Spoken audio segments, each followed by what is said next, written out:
사도신경으로 우리의 신앙을 고백합니다.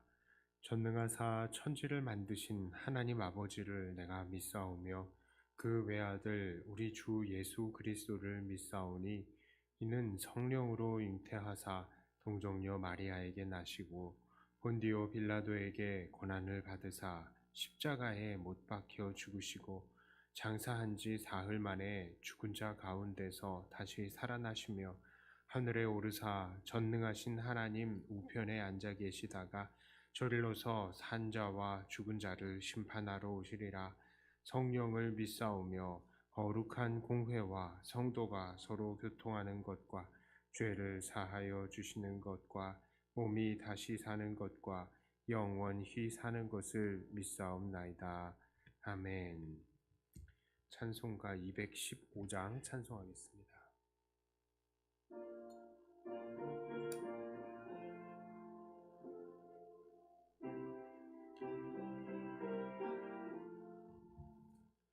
내 죄 속해 주신 주께 힘과 정성 다하니 나의 온갖 언행 심사 주를 위한 것일세. 내게 있는 모든 것을 주를 위해 바치리. 내게 있는 모든 것을 주를 위해 바치리. 나의 손과 발을 들여 주의 명령 행하고 오직 주만 바라보며 주만 찬양하겠네. 항상 주를 찬송하며 이 몸 바치오리다. 항상 주를 찬송하며 이 몸 바치오리다. 내가 주를 바라보니 나의 영혼 밝아져. 십자가를 지신 주만 항상 바라봅니다.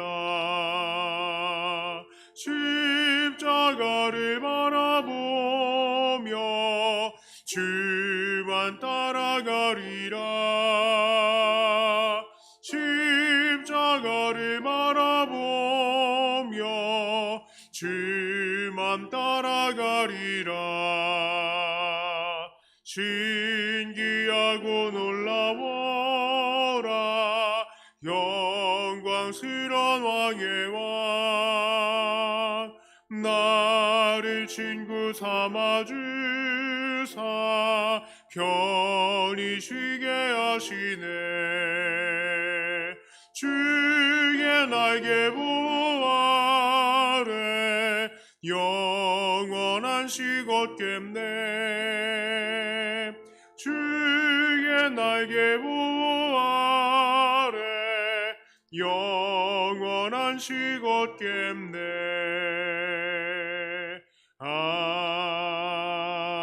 아멘.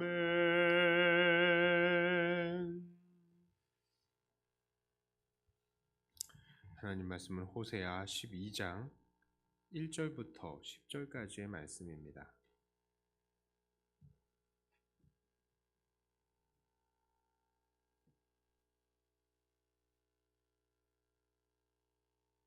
호세아 12장 1절부터 10절까지의 말씀입니다.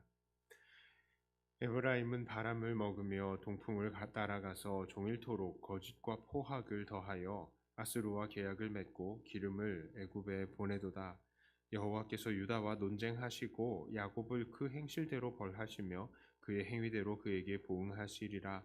야곱은 모태에서 그의 형의 발뒤꿈치를 잡았고 또 힘으로는 하나님과 겨루되 천사와 겨루어 이기고 울며 그에게 간구하였으며 하나님은 베델에서 그를 만나셨고 거기에서 우리에게 말씀하셨나니 여호와는 만군의 하나님이시라. 여호와는 그를 기억하게 하는 이름이니라. 그런즉 너희 하나님께 돌아와서 인애와 정의를 지키며 항상 너의 하나님을 바랄지니라. 그는 상인이라 손에 거짓 저울을 가지고 속이기를 좋아하는도다. 에브라임이 말하기를 나는 실로 부자라. 내가 재물을 얻었는데 내가 수고한 모든 것 중에서 죄라 할 만한 불의를 내게서 찾아낼 자가 없으리라 하거니와 네가 애굽 땅에 있을 때부터 나는 네 하나님 여호와이니라. 내가 너로 다시 장막에 거주하게 하기를 명절날에 하던 것 같게 하리라. 내가 여러 선지자에게 말하였고 이상을 많이 보였으며 선지자들을 통하여 비유를 베풀었노라. 아멘. 자, 오늘 본문은 하나님과 사람들에게 거짓과 포악으로 일관하는 이스라엘의 죄를 지적하시는 내용이 담겨져 있습니다. 정말 이스라엘은 하나님과 사람들 앞에서 거짓되고 포악한 태도를 보이되 정말로 꾸준히 정직하지 못한 태도를 보여왔습니다. 하나님께서는 그들에게 들어 보이시는 예가 무엇입니까? 바로 야곱입니다. 야곱은 그야말로 자기의 이득을 쟁취하기 위해서 온갖 수단과 방법을 평생 동안 동원해 왔던 사람입니다. 그는 태어날 때부터 형의 발 뒤꿈치를 잡고 태어났습니다. 또한 힘으로는 하나님과 겨루었습니다. 그는 야복강에서 하나님을 끝까지 붙들어서 제발 복을 달라고 처절하게 매달렸습니다. 그래서 하나님께서는 그에게 이스라엘이라는 이름을 지어주셨죠. 사실 이스라엘이라는 이름은 영광스러운 이름이 아닙니다. 왜 그렇습니까? 하나님과 싸워서 이길 수 있는 사람이 어디 있겠습니까? 만일 내가 하나님과 싸워서 이길 수 있어 이렇게 말을 한다는 사람이 있다면 그 사람은 정말 건방진 사람일 것입니다. 그런데 하나님께서는 야곱에게 너 하나님과 싸워서 이겼다라고 이름을 붙여주십니다. 이게 무슨 의미이겠습니까? 하나님께서 야곱에게 그래 네가 이겼다 내가 져줄게 하면서 그 뒤에 이 한마디를 안 하신 거예요. 바로 이 건방진 놈아, 이런 욕심쟁이야, 이 말이 뒤에 붙어 있어야 되는 겁니다. 자, 그런데 이 이스라엘이 지금까지도 그 옛날의 버릇을 고치지 못하고 있는 것입니다. 거짓된 저울로 속여가면서 장사를 하고 1절을 보니까 강대국인 아수르와 애굽에게 동시에 손을 뻗으면서 나라와 나라 사이에서 간을 보아가면서 자기를 지키고 보호해 줄 자기의 비빌 언덕을 마련하고 있는 것입니다. 그러니까 이스라엘은 여전히 자기의 욕심을 이루기 위해서 거짓과 포악을 포기하지 못하고 있는 거예요. 스스로 복을 쟁취하려고 하고 있는 것입니다. 그런데 하나님께서는 이렇게 자기의 욕심을 위해서 복을 쟁취하기 위해서 온갖 수단과 방법을 가리지 않았던 야곱에게 어떻게 대하셨습니까? 그는 형을 속였기 때문에 결국 형으로부터 오는 죽음의 위협을 피해서 하란 땅으로 도망해야 했습니다. 그리고 그가 속였던 것처럼 외삼촌 라반에게 계속해서 속임을 당해 왔습니다. 아내를 얻기 위해서 14년을 봉사해야 했고요. 그동안에 10여 차례나 임금의 조정을 받으면서 부당한 대우를 받아왔던 것입니다. 그 와중에서 하나님의 도우심과 건져주심이 없었다면 그는 정말로 거짓과 포악의 피해자로서 인생을 마감해야 했을 것입니다. 그러니 하나님께서는 지금 이렇게 거짓과 포악을 일삼는 이스라엘 민족에게 대해서 야곱에게 하셨던 것과 똑같이 대하시겠다라고 하시는 것입니다. 13절과 14절에요. 여호와께서는 한 선지자로 이스라엘 애굽에서 인도하여 내셨고 이스라엘이 한 선지자로 보호받았거늘 에브라임이 경노하게 함이 극심하였으니 이는 주께서 그의 피로 그의 위에 머물러 있게 하시며 그의 수치를 그에게 돌리시리라. 자, 오늘 본문을 통해서 우리는 다시 한번 우리를 돌아보게 됩니다. 오늘 말씀을 통해서 우리가 깨달아야 할 것은 무엇입니까? 오늘 본문이 우리에게 요구하시는 삶은 본문 6절에 함축이 되어 있습니다. 그런즉 너희 하나님께로 돌아와서 인애와 정의를 지키며 항상 너의 하나님을 바랄지니라. 그렇습니다. 첫째로요, 우리는 우리의 힘으로 복을 쟁취하려고 하는 시도를 그치고 하나님께 돌아가야 합니다. 왜 그렇습니까? 복의 근원은 오직 우리 하나님 한 분밖에는 없기 때문입니다. 야곱이 복을 쟁취하기 위해서 노력해봤자 그가 얻은 것은 오랜 시간 동안의 객지 생활이었습니다. 만일 그가 하나님의 복을 얻기 위해서 그렇게 수단과 방법을 사용하지 않았더라면 분명히 하나님께서는 야곱을 그 자리에서 복되게 하시고 창대케 하셨을 것입니다. 멀리 안 돌아다녀도 되게 하셨을 거예요. 하나님께서는 이스라엘 민족에겐 또 어떻게 하셨습니까? 이스라엘이 모두 자기의 복을 쟁취하기 위해서 포악과 거짓을 일삼았더니 하나님께서는 결국 그들이 흘린 피를 그들에게 돌리시고 그들이 수치를 당하게 하신 것입니다. 그러므로 오늘 우리들도 복을 얻기 위해서 행하는 우리의 모든 인간적인 수단들, 특히 거짓과 포악이 가득한 수단들을 모두 내려놓아야 합니다. 그거 우리가 들고 가봤자 우리만 고생인 거예요. 자, 두 번째로 우리는 인애와 정의를 지켜야 합니다. 그러니까 늘 사랑과 정의로 살아야 한다는 것입니다.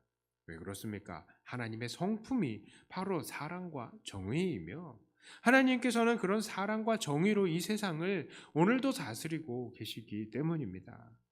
그런데 그렇게 사랑과 정의로 이 세상을 다스리시는 하나님께서 그의 백성된 우리들에게 이 땅에 왕의 자리를 잠시 위임해 주셨잖아요. 네가 통치해봐라 하고요. 그렇다면 우리는 이 땅을 어떻게 다스려야 마땅하겠습니까? 바로 하나님의 성품인 사랑과 정의로 이 땅을 다스려야 하는 것입니다. 진정한 왕이신 하나님의 뜻을 그대로 우리가 이어받아서 행해야 하는 것이죠. 하나님께서는 그 청지기들이 자기에게 맡겨진 일들을 충성하기를 바라시면서 청지기 자기의 죄악과 욕심대로 이 세상이 움직여지는 것을 원하지 않으시는 것입니다. 그런 청지기들은 결국 마지막 날 하나님께서 그 계산하실 때에 분명히 책망이 있을 줄을 알고 두려워해야 할 것입니다. 자, 세 번째로요. 우리는 하나님을 바라는 삶을 살아야 합니다. 하나님을 바란다는 것은 우리의 모든 일들을 하나님께 맡겨놓는 삶인 것입니다. 야곱이나 이스라엘 민족은 자기의 복을 쟁취하기 위해서 하나님을 바라지 않고 자기의 힘을 의지했죠.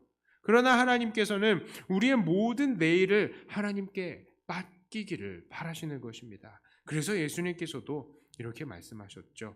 너희는 먼저 그의 나라와 그의 의를 구하라. 그리하면 이 모든 것을 너희에게 더하시리라. 우리가 그저 그의 나라와 그의 의를 구하면, 그러니까 오직 하나님께만 소망을 두면서 하나님의 일에 집중을 하게 될 때에 하나님께서는 우리에게 필요한 것들을 공급해 주시고 우리를 살게 하시는 것입니다. 그렇습니다. 하나님께 소망을 두는 것, 이것이 바로 우리가 더 이상 속이고 쟁취하지 않아도 되는 이유가 되는 것입니다. 자, 이제 말씀을 정리합니다. 이스라엘 백성들은 분명히 자기들은 하나님의 백성이다라고 말을 하면서도 그 삶을 하나님께 맡기지 못하고 그저 거짓과 포악으로 이 세상의 복을 쟁취하려고 스스로 쟁취하려고 했습니다. 이것은 너무나 뿌리 깊은 역사 속의 죄악이고요. 하나님께서는 분명히 이런 죄를 대적해 오셨습니다. 그러므로 우리는 이런 우리의 죄악된 시도를 이제는 그치고 오직 하나님께로 돌아가고 인애와 정의를 행하며 오직 하나님만 소망하는 사람들이 되어야 합니다. 이런 삶을 통해서 하나님을 기쁘시게 하고 하나님께서 친히 우리에게 어떠한 복을 주시는지 몸소 경험하시는 주님께서 주시는 이 복의 근원, 이 증인들이 다 되시는 저와 여러분들이 다 되시기를 주님의 이름으로 축복합니다. 기도합니다.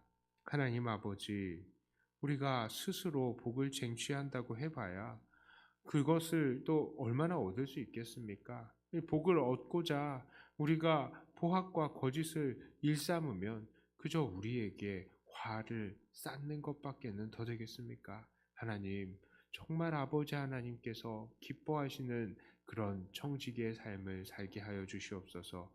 오직 하나님께로 돌아가고 인애와 정의를 행하며 오직 하나님만 소망할 때에 하나님께서 우리에게 채워주시는 은혜들을 정말 다 몸소 경험하는 우리들이 되게 하여 주시고 그 복을 증거하는 복의 증거자들이 되게 하여 주시옵소서. 이 시간 기도하며 하나님과 깊은 교제를 나누는 우리가 되게 하여 주시고 주님의 그 마음 깊은 곳을 깨달아 아는 시간이 되게 하여 주시옵소서. 감사드리며 우리 주 예수님 이름으로 기도드리옵나이다. 아멘. 하늘에 계신 우리 아버지여, 이름이 거룩히 여김을 받으시오며 나라 임하옵시며 뜻이 하늘에서 이룬 것 같이 땅에서도 이루어지이다. 오늘날 우리에게 일용할 양식을 주옵시고 우리가 우리에게 죄 지은 자를 사하여 준 것 같이 우리 죄를 사하여 주옵시고 우리를 시험에 들게 하지 마옵시고 다만 악에서 구하옵소서. 대개 나라와 권세와 영광이 아버지께 영원히 있사옵나이다. 아멘. 하는 말씀 가지고 교회를 위해서 또 기도하시고 각자 가지고 나오신 기도 제목으로 기도하시다가 들어가도록 하겠습니다.